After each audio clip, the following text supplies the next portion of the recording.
Assalamualaikum warahmatullahi wabarakatuh. Bertemu lagi dengan saya Charles Monris sebagai laboran lab kimia. Pada kesempatan kali ini kita akan melaksanakan praktikum dari materi kelas 12 yaitu sifat koligatif larutan. Nah, sebelum masuk pada acara praktikumnya, mari kita mereview sejenak materi dari sifat koligatif larutan yang sudah kita pelajari di kelas.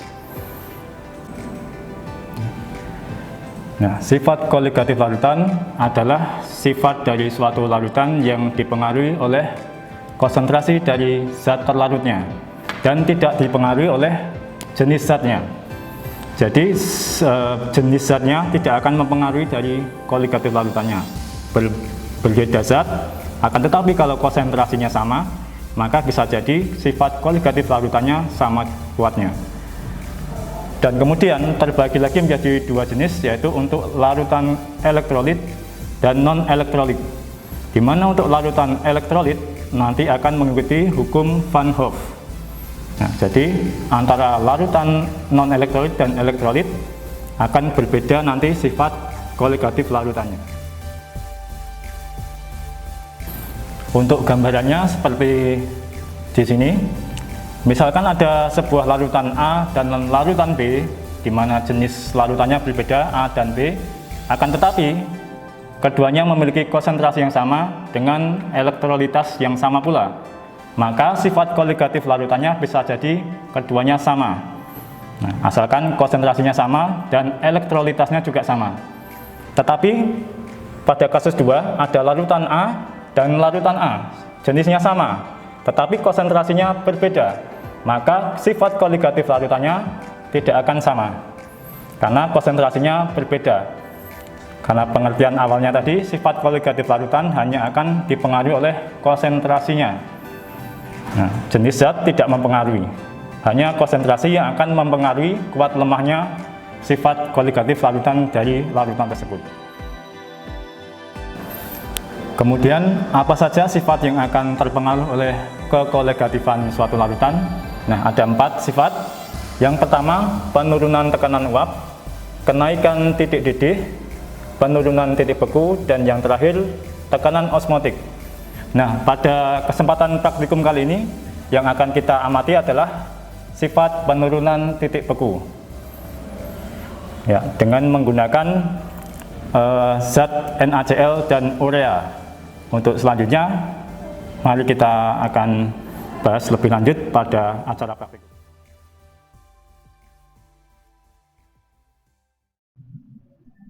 Pada praktikum sifat koligatif larutan kali ini, kita akan mengamati titik beku dari beberapa larutan yang akan kita uji. Ada 4 larutan yang akan kita ukur titik bekunya, yaitu larutan NaCl 1 molal dan 2 molal, kemudian urea 1 molal dan 2 molal. Selain itu kita juga akan mengukur titik beku dari pelarutnya, yaitu air suling. Tujuan dari praktikum sifat koligatif larutan kali ini adalah untuk mengetahui titik beku dari beberapa larutan dan faktor-faktor yang mempengaruhinya. Adapun bahan-bahan yang akan kita gunakan dalam praktikum kali ini adalah sebagai berikut: garam dapur, 4 buah larutan yang akan kita uji dan air suling, termometer, bongkahan es batu.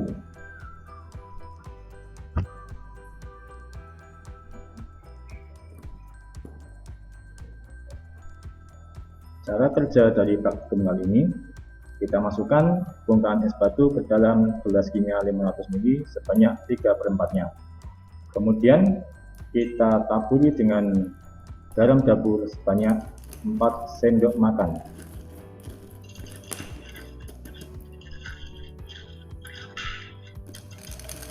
Campuran ini kita gunakan sebagai pendingin untuk membekukan 4 buah larutan yang akan kita uji titik bekunya. Kemudian Larutan yang akan kita uji kita inginkan dengan cara diaduk-aduk secara berputar di dalam campuran pendingin. Kita aduk sampai kita dapatkan larutannya membeku. Sesekali kita aduk menggunakan pengaduk spatula pada bagian larutannya. Sambil kita cek apakah sudah membeku atau belum.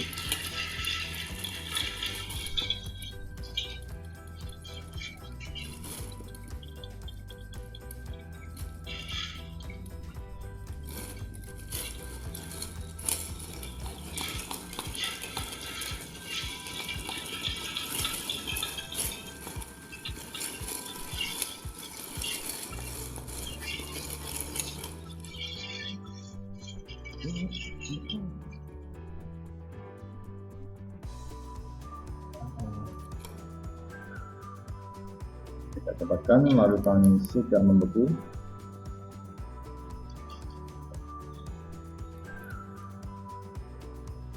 Bila sudah membeku, kita tunggu larutan sampai mencair separuhnya, baru kemudian kita ukur suhu titik bekunya dengan menggunakan termometer. Pada pengukuran suhu air suling, titik bekunya kita dapatkan sebesar 4 derajat Celcius. Selanjutnya kita lakukan pembekuan larutan terhadap 4 buah larutan yang akan kita ukur titik bekunya seperti pada air suling tadi. Dan juga kita ukur suhu titik beku masing-masing.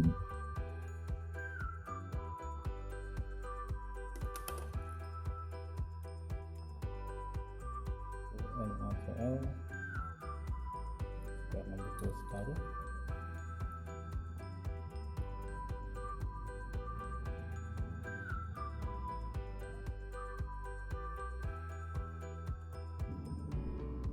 Pada larutan NaCl 1 molal kita dapatkan suhu titik bekunya adalah 1 derajat Celcius.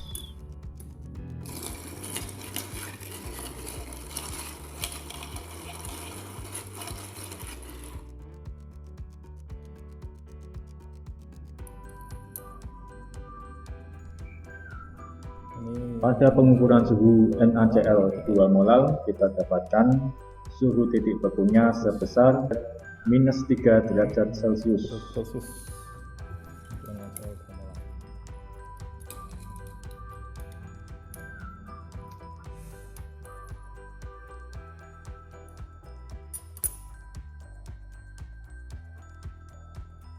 Kita ukur suhu untuk urea 1 molal sudah mulai setengah mencair. Pada pengukuran titik beku urea 1 molal kita dapatkan titik bekunya adalah sebesar 2 derajat Celcius.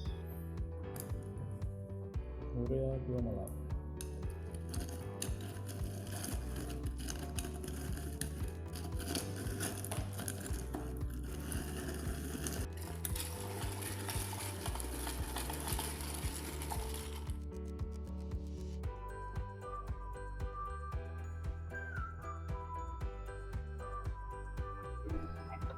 Dan yang terakhir, pada pengukuran titik beku dari urea 2 molal kita dapatkan suhu titik bekunya adalah sebesar 0 derajat Celcius.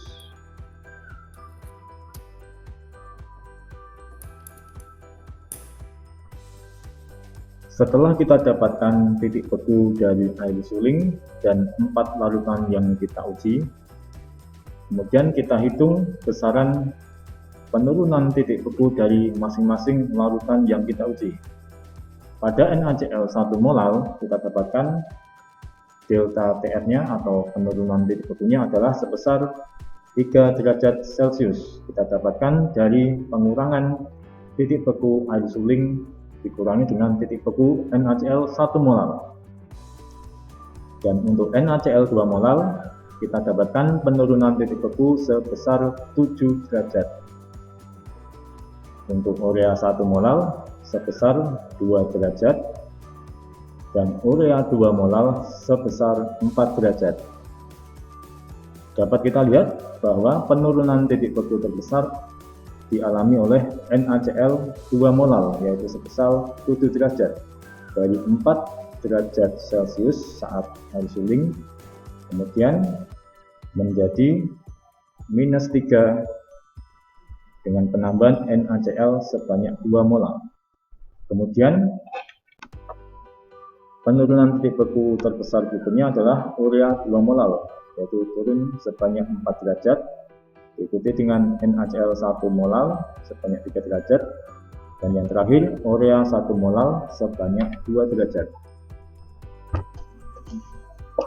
Dari data pengamatan yang kita dapatkan, dapat kita ambil beberapa kesimpulan, yaitu dengan penambahan suatu zat tertentu ke dalam suatu zat cair, maka akan dapat menurunkan titik beku dari cairan tersebut. Pada air suling kita dapatkan titik beku 4 derajat Celcius. Kemudian setelah kita tambahkan zat, baik itu berupa zat elektrolit berupa NaCl atau urea, kita dapatkan titik bekunya menjadi turun. Kemudian kita bandingkan antara zat sejenis yang berbeda molalitas. Pada NaCl 1 molal, penurunan titik bekunya sebesar 3 derajat, sedangkan pada NaCl 2 molal, penurunan titik bekunya 7 derajat.